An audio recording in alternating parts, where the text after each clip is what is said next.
എല്ലാവർക്കും ലക്ഷ്മീസ് വ്ളോഗിലേക്ക് സ്വാഗതം.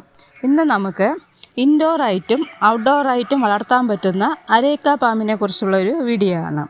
അപ്പോൾ എൻ്റെ കളക്ഷനിലുള്ള കുറച്ച് അരേക്ക പാമ്പ്സ് ഏതൊക്കെയാണെന്ന് കാണിക്കാം. അരേക്ക പാമ്പ് എന്ന് പറയുന്നത് ഈ ഒരു പ്ലാന്റിനെയാണ് നമ്മൾ അരേക്ക പാമ്പ് എന്നൊക്കെ പറയുന്നത്. ഇത് അരേക്ക പാമ്പിൻ്റെ തന്നെ യെല്ലോ വെറൈറ്റിയാണ്. ഈ ഒരു ഭാഗങ്ങളൊക്കെ കണ്ടോ, യെല്ലോ കളറിലിരിക്കുന്നതാണ്. ഇതിനെ യെല്ലോ പാമ്പ് എന്നൊക്കെ പറയുന്നത്. അപ്പോൾ ഈ ഒരു പാമ്പിനെ നമുക്ക് ഇൻഡോറായിട്ടും ഔട്ട്ഡോറായിട്ടും വളർത്താൻ പറ്റും. നമ്മളിത് ഇൻഡോറായിട്ട് വളർത്തുകയാണെങ്കിൽ നമുക്ക് കൂടുതലായിട്ടും വെള്ളം കൊടുക്കേണ്ട ആവശ്യം. വെള്ളം എന്ന് വെച്ച് കഴിഞ്ഞാൽ ഒരു 2-3 ദിവസത്തിനൊരിക്കൽ നമുക്ക് വെള്ളം കൊടുത്താൽ മതി. ഇപ്പോൾ നമ്മൾ ഔട്ട്ഡോറായിട്ടൊക്കെ വയ്ക്കുകയാണെങ്കിൽ അധികം വെയിലില്ലാത്ത സ്ഥലത്ത് തന്നെ വെച്ച് വളർത്താം. അതുമാത്രമല്ല, ഇത് കൂടുതലും നമുക്ക് നേരിട്ട് നിലത്ത് വെച്ച് വളർത്തുന്നതായിരിക്കും നല്ലത്.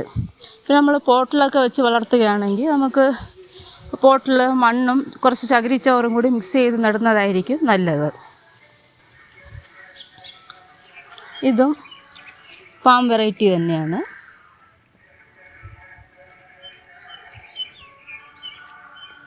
ഇതൊക്കെ ഈ ഒരു ഇലയൊക്കെ ഉണ്ടോ, നന്നായിട്ട് വെയിൽ കിട്ടിയിട്ടാണ് ഈ ഇലയൊക്കെ അങ്ങ് കരിഞ്ഞു പോയതാണ്. അപ്പോൾ അതുകൊണ്ട് നമ്മൾ അധികം വെയിൽ കിട്ടാത്ത സ്ഥലത്ത് തന്നെ വെച്ച് വളർത്താൻ ശ്രദ്ധിക്കണം.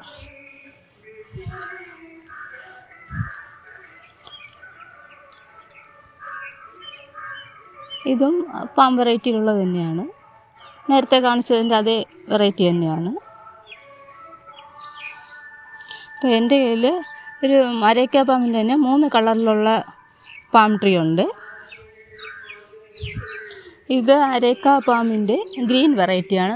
ഈ ഭാഗം കണ്ടോ, ഗ്രീൻ കളറിൽ വരുന്നുണ്ടോ, ഇതിനാണ് ഗ്രീൻ പാമ്പ് എന്ന് പറയുന്നത്.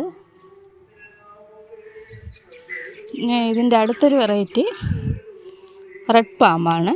റെഡ് പാമ്പ് എന്ന് പറയുന്നത് ഇതിപ്പോൾ ഒരു ചെറിയൊരു തൈയാണ്.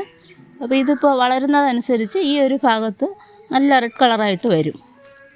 ഈ റെഡ് കളർ കണ്ടോ, അപ്പോൾ ഈ കളർ അത്രയും ഇതിലോട്ട് വരും.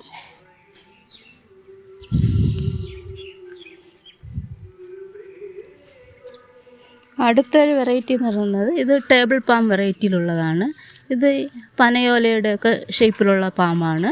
പിന്നെ ഇത് വളർത്തുമ്പോൾ നമ്മൾ ശ്രദ്ധിക്കേണ്ട കാര്യം ഈ ഒരു ഭാഗം കണ്ടോ, നല്ല കൂർമയേറിയ മുള്ളുകളുണ്ട് ഇത്. അപ്പോൾ അതുകൊണ്ട് നമ്മൾ ഒത്തിരി ശ്രദ്ധിച്ച് തന്നെയാണ് ഇതിനെ വളർത്തിയെടുക്കാൻ. അപ്പോൾ ഇതൊക്കെ നമ്മൾ ഇൻഡോറായിട്ടും വെച്ച് വളർത്താം. പക്ഷേ ഈ ഒരു മുള്ള് കാരണം നമ്മൾ ഇൻഡോറായിട്ട് വയ്ക്കാതിരിക്കുന്നതാണ് നല്ലത് ഈ ഒരു പ്ലാന്റിനെ. അടുത്തതെന്ന് പറഞ്ഞാൽ ഒരു മിനിയേച്ചർ ടൈപ്പ് പാമ്പാണ്. ഇത് രണ്ടും മിനിയേച്ചർ ടൈപ്പാണ്. അപ്പോൾ ഇതിന് ഒട്ടും വെയിൽ ആവശ്യമില്ല. നമ്മൾ ഇൻഡോറായിട്ട് മാത്രം വളർത്തിയാൽ മതി ഇതിന്. അപ്പോൾ ഇതിനൊക്കെ ഇതുപോലൊരു ചെറിയൊരു പോട്ടൊക്കെ മതി ഈ മിനിയേച്ചർ പാമ്പ് വളർത്തിയെടുക്കുക. നമുക്ക് ടേബിളിലൊക്കെ വെച്ച് വളർത്താൻ പറ്റുന്ന ഒരു പാമ്പാണ്. അപ്പോൾ ഈ ചെറിയ പോട്ടൊക്കെ ആയതുകൊണ്ട് നമുക്ക് അധികം സ്പേസിൻ്റെ ഒന്നും ആവശ്യമില്ല ഇത് വളർത്തിയെടുക്കാൻ. ഇതും അധികം വെള്ളം ആവശ്യമില്ല. നമുക്ക് 2-3 ദിവസം കൂടുന്തോറും ഇതിന് വെള്ളം ഒഴിച്ച് കൊടുത്താൽ മതി. അപ്പോൾ ഇതൊക്കെയാണ് എൻ്റെ പാം ട്രീസ്.